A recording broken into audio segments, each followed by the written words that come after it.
and they come up with things like what she just said. Going back many, many years, when a lot of people, including Mayor Bloomberg, agreed with me on the Central Park Five, they admitted, they said, they pled guilty. And I said, well, if they pled guilty, they badly hurt a person, killed a person ultimately. And if they pled guilty, then they pled, we're not guilty. But this is a person that has to stretch back years, 40, 50 years ago, because there's nothing now. I built one of the greatest economies in the history of the world, and I'm going to build it again. It's going to be bigger, better, and stronger.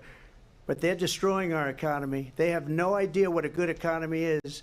Their oil policies, every single policy. And remember this, she is Biden. You know, she's trying to get away from Biden. I don't know the gentleman, she says.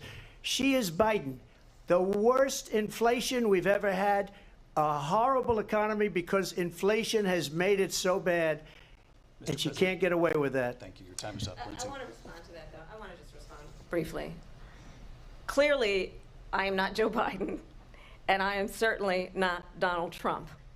And what I do offer is a new generation of leadership for our country, one who believes in what is possible, one who brings a sense of optimism about what we can do instead of always disparaging the American people. I believe in what we can do to strengthen our small businesses, which is why I have a plan. Let's talk about our plans and let's compare the plans.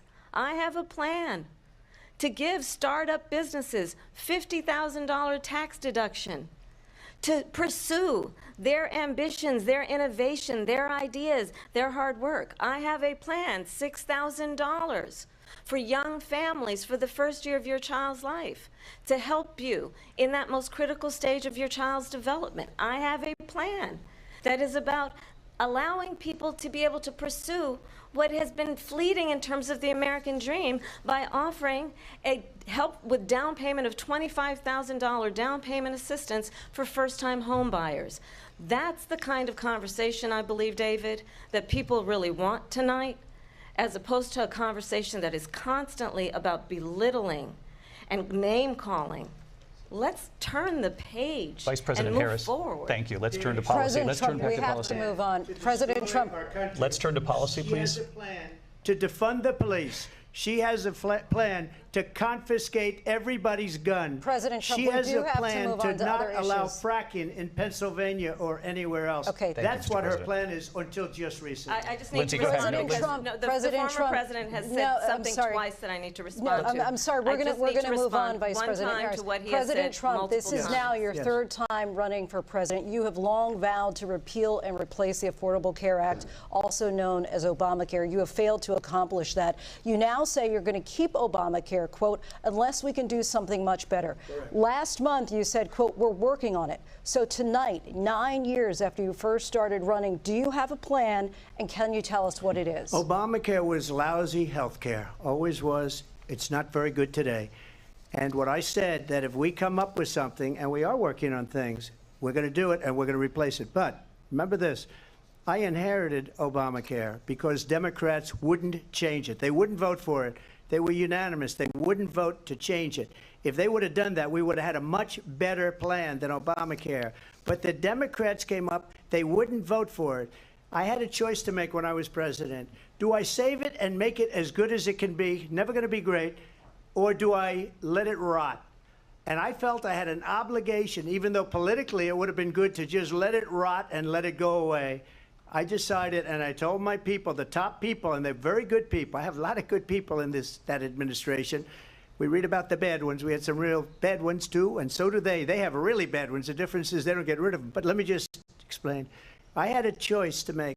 Do I save it and make it as good as it can be, or do I let it rot? And I saved it. I did the right thing. But it's still never going to be great, and it's too expensive for people. And what we will do is we're looking at different plans. If we can come up with a plan that's going to cost our people, our population, less money and be better health care than Obamacare, then I would absolutely do it. But until then, I'd run it as good as it can be run. So just a yes or no, you still do not have a plan? I have concepts of a plan. I'm not president right now. But if we come up with something, I would only change it if we come up with something that's better and less expensive. And there are concepts and options we have to do that. And you'll be hearing about it in the not-too-distant future. Vice President Harris, in 2017, you supported Bernie Sanders' proposal to do away with private insurance and create a government-run health care system. 2 years later, you proposed a plan that included a private insurance option. What is your plan today? Well, first of all, I absolutely support, and over the last 4 years as vice president, private health care options. But what we need to do is